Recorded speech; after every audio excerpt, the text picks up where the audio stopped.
click on start reconciliation.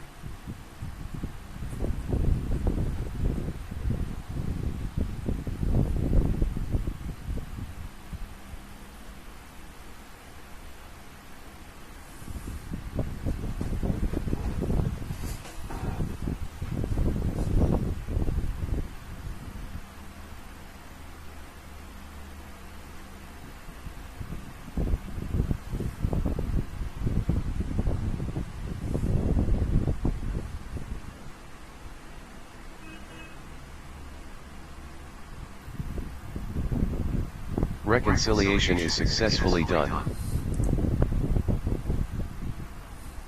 Okay, now you can see ITC not filed.